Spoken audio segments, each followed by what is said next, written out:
창밖으로 카스카이스의 바다가 아침 햇살의 은빛 비늘처럼 반짝였다.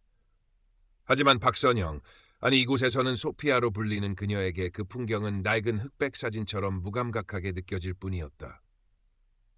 이른의 문턱을 넘은 그녀의 아침은 늘 그랬다. 남편이 세상을 떠난 후 찾아온 적막감은 폐부 깊숙이 스며든 습기처럼 그녀의 일상을 지배했다. 관절염은 아침마다 뻣뻣한 통증으로 존재감을 드러냈고 밤새 뒤척이게 만드는 소화불량은 이제 익숙한 불청객이었다. 엄마, 잘 지내시죠? 수화기 넘어 한국에 있는 딸의 목소리는 언제나처럼 명랑했지만 그 명랑함이 오히려 선영의 마음을 무겁게 짓눌렀다.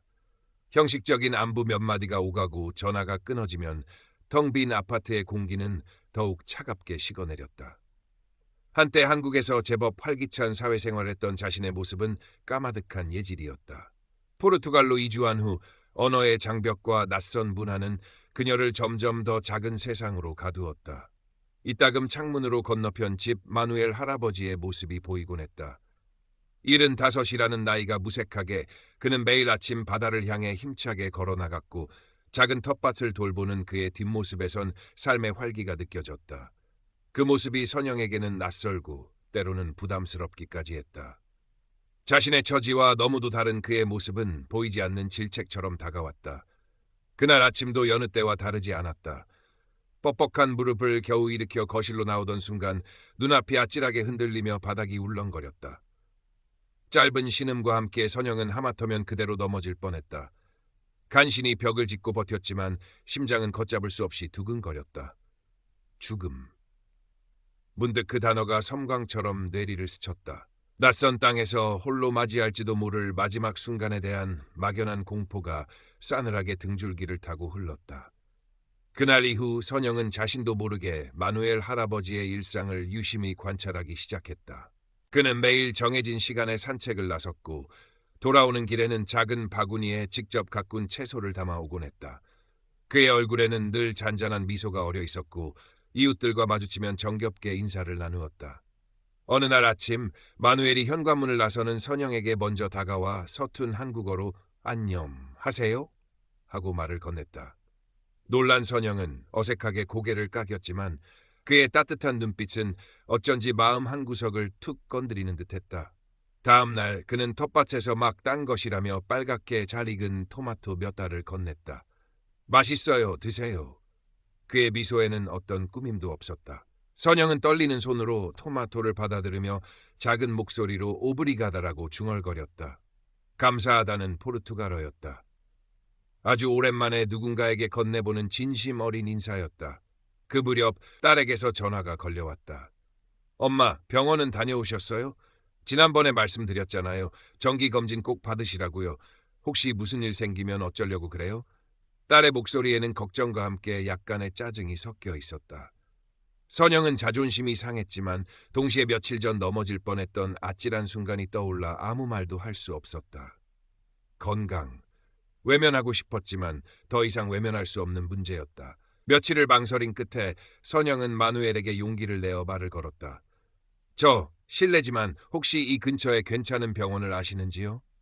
마누엘은 의외라는 듯 눈을 동그랗게 떴지만 이내 친절하게 근처 병원과 의사를 추천해 주었다. 그리고는 조심스럽게 물었다. 소피아, 어디 불편하세요? 선영은 잠시 머뭇거리다 작은 목소리로 최근 겪었던 현기증과 전반적인 몸 상태에 대해 털어놓았다. 마누엘은 그녀의 이야기를 잠자코 들어주더니 부드러운 목소리로 말했다. 너무 걱정 마세요. 의사 선생님 만나보면 괜찮을 거예요. 그리고 괜찮다면 내일 아침 저랑 같이 잠깐 걸을래요? 바닷가 공기가 아주 좋아요. 선영은 그의 제안을 단번에 수락하지 못했다. 누군가와 함께 걷는다는 것이 어색하기도 했고 자신의 느린 걸음걸이가 그에게 폐가 될 것 같기도 했다. 하지만 그날 오후 그녀는 아무도 없는 시간을 틈타 아파트 주변을 아주 천천히 걷기 시작했다. 햇살이 따스하게 어깨 위로 내려앉았다. 아주 오랜만에 느껴보는 햇살의 온기였다. 가슴 깊이 숨을 들이쉬자 짭조름한 바다 내음과 함께 싱그러운 풀향기가 폐부로 스며들었다. 나쁘지 않았다. 아니, 생각보다 훨씬 좋았다. 딸의 성화에 못 이겨 찾아간 병원에서 의사는 몇 가지 검사 끝에 선영에게 고혈압 초기 진단과 함께 근감소증의 위험성에 대해 경고했다. 나이가 들수록 근육량이 줄어들기 쉽습니다. 소피아 할머니. 꾸준한 운동과 균형 잡힌 식단이 중요해요. 특히 단백질 섭취에 신경 쓰셔야 합니다. 의사의 말은 무겁게 선영의 마음을 짓눌렀다. 막막했다. 혼자서 이 모든 것을 어떻게 관리해야 할지 알 수 없었다. 집으로 돌아오는 길, 선영은 우연히 마누엘과 마주쳤다. 그의 손에는 여느 때처럼 텃밭에서 가꾼 싱싱한 채소가 들려 있었다. 선영은 자신도 모르게 그에게 병원에서의 이야기를 털어놓았다. 마누엘은 잠시 생각에 잠기더니 부드럽게 웃으며 말했다. 소피아, 너무 걱정하지 말아요. 처음엔 다 어렵지요. 하지만 천천히 하나씩 해보면 돼요. 혹시 내일 괜찮다면 저랑 같이 시장에 가볼래요? 카스카이스 시장 가 이외에는 신선한 것들이 아주 많아요. 제가 맛있는 생선 고르는 법도 알려드릴게요. 다음 날 선영은 마누엘과 함께 카스카이스 시장으로 향했다. 활기찬 시장의 풍경은 선영에게는 낯설면서도 신기한 경험이었다. 상인들의 떠들썩한 외침, 형형색색의 과일과 채소들, 은빛 비늘을 반짝이는 싱싱한 해산물들. 마누엘은 마치 자신의 정원이라도 안내하듯 선영을 이끌며 이것저것 설명해 주었다. 그는 눈빛만으로도 생선의 신선도를 알아보는 듯했고 어떤 채소가 지금 가장 맛있는지, 어떤 과일이 향이 좋은지 막힘없이 이야기했다. 이건 사르디냐 정어리인데 지금이 제철이라 아주 맛있어요. 굽기만 해도 훌륭한 요리가 되죠. 그는 선영에게 올리브 오일과 레몬을 곁들인 간단한 정어리 구이 레시피도 알려주었다. 그날 저녁 선영은 마누엘이 알려준 대로 정어리를 구웠다. 서툰 솜씨였지만 접시에 담긴 노릇한 정어리는 제법 그럴듯해 보였다. 혼자 먹는 저녁 식사였지만 이전과는 다른 만족감이 밀려왔다. 짭조름하고 고소한 정어리 맛은 입맛을 도두었고 신선한 채소를 곁들이니 속도 편안했다. 어쩌면 아주 작은 것부터 시작하면 될지도 모른다는 생각이 들었다. 며칠 후 마누엘은 선영에게 지역 커뮤니티 센터에서 열리는 시니어 요가 교실을 소개해 주었다. 소피아, 한번 가보지 않겠어요? 몸도 유연해지고 새로운 친구들도 사귈 수 있을 거예요. 선영은 망설였다. 포르투갈어도 서툰데 모르는 사람들 틈에서 어색하게 몸을 움직이는 자신의 모습이 상상되지 않았다. 하지만 마누엘의 진심 어린 권유와 새로운 친구라는 말에 마음이 조금 움직였다. 큰 기대 없이 찾아간 요가 교실. 역시나 대부분은 현지 할머니들이었고 선영은 구석에 자리를 잡고 어색하게 그들을 따라했다. 강사의 포르투게일어 지시는 절반도 알아듣기 어려웠지만 눈치껏 동작을 흉내냈다. 땀이 송골송골 맺히고 숨이 찼지만 1시간의 수업이 끝나자 의외의 개운함이 느껴졌다. 옆자리에 마리아라는 할머니가 서툰 영어로 말을 걸어왔다. 처음이세요? 잘하시던데요. 그녀의 따뜻한 미소에 선영은 자신도 모르게 미소로 화답했다. 어쩌면 이곳도 그리 나쁘지 않을지 몰랐다. 새로운 생활에 조금씩 적응해 가려 할 때쯤 어김없이 과거의 무기력함이 검은 그림자처럼 선영을 덮치곤 했다. 이 나이에 뭘 한다고, 다 부질없는 짓이야. 예전처럼 건강하고 활기찰 수는 없어 하는 부정적인 생각들이 꼬리에 꼬리를 물고 이어졌다. 한국에 있는 딸에게 자신의 작은 변화들을 이야기하고 싶었지만 딸은 늘 바쁘다는 말로 전화를 서둘러 끊곤 했다. 서운함이 밀려왔다. 아무도 자신의 노력을 알아주지 않는 것 같았다. 하지만 요가 교실에서 만난 마리아는 달랐다. 그녀는 선영의 서툰 포르투갈어에도 귀 기울여 주었고 작은 변화에도 진심으로 기뻐하며 격려해 주었다. 소피아, 당신은 정말 용감해요. 새로운 것을 시작하는 건 언제나 멋진 일이죠. 마누엘 역시 변함없이 선영의 곁을 지켰다. 그는 선영이 힘들어할 때면 말없이 따뜻한 차 한 잔을 건네거나 텃밭에서 가꾼 꽃 한 송이를 선물하곤 했다. 그의 존재는 선영에게 조용한 위로와 힘이 되었다. 어느 날 아침 선영은 거울 앞에 섰다. 여전히 주름진 얼굴과 희끗한 머리칼이었지만 어딘가 모르게 이전과는 다른 생기가 느껴졌다. 그녀는 자신도 모르게 거울 속 자신에게 속삭였다. 괜찮아, 박선영. 너는 잘하고 있어. 아주 조금씩이지만 분명히 나아가고 있잖아. 스스로에게 건네는 작은 격려의 말. 그것은 마치 마법처럼 그녀의 마음에 따뜻한 온기를 불어넣었다. 몸도 조금씩 가벼워지는 것을 느꼈다. 아침에 일어날 때 느껴지던 무릎 통증이 줄었고 밤에 잠도 훨씬 깊이 잘 수 있게 되었다.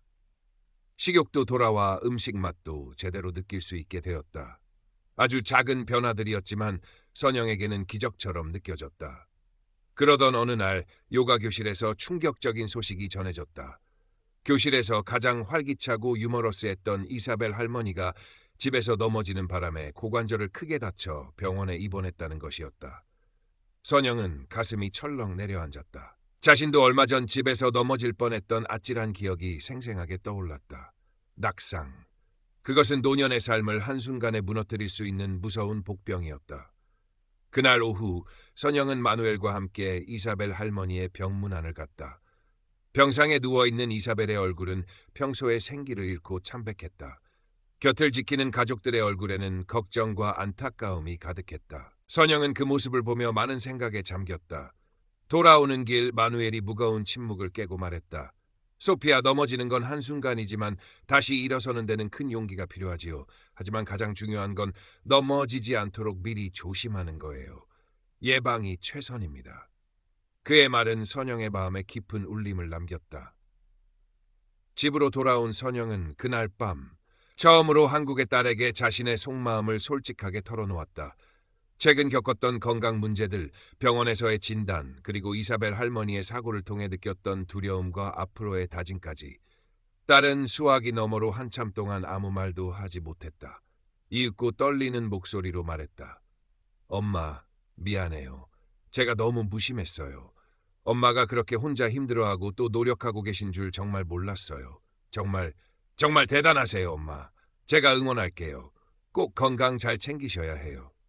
모녀는 오랜만에 진심으로 소통하며 서로의 마음을 어루만졌다. 딸의 따뜻한 격려는 선영에게 그 어떤 약보다 큰 힘이 되었다. 다음 날 아침, 선영은 이전보다 훨씬 더 적극적으로 건강관리에 나섰다. 특히 낙상 예방을 위한 근력 운동과 균형 운동에 집중했다. 의자 스쿼트, 발 뒤꿈치 들기, 한 발로 서기 등. 처음에는 자세도 엉성하고 몇 번 하지 않아도 숨이 찼지만 포기하지 않았다. 마누엘에게 도움을 청해 정확한 자세를 배우기도 했다. 그는 마치 숙련된 트레이너처럼 선영의 동작을 꼼꼼하게 교정해 주었고 아주 좋아요, 소피아. 조금만 더 힘내세요. 라며 격려를 아끼지 않았다. 선영은 마누엘의 도움과 스스로의 노력으로 조금씩 운동량을 늘려갔다. 운동을 하고 나면 온몸이 땀으로 흠뻑 젖었지만 마음은 날아갈 듯 가벼웠다. 몇 달이 흘러 계절은 싱그러운 초여름으로 접어들었다. 카스카이스의 햇살은 더욱 눈부시게 빛났고 바닷바람은 상쾌했다. 박선영의 얼굴에는 이전에는 찾아볼 수 없었던 건강한 혈색과 잔잔한 미소가 떠나지 않았다. 정기검진 결과 혈압은 정상 수치를 되찾았고 의사는 근육량도 조금씩 늘고 있다며 놀라워했다. 지긋지긋하던 관절 통증도 눈에 띄게 줄어들어 아침에 일어나는 것이 더 이상 고역이 아니었다.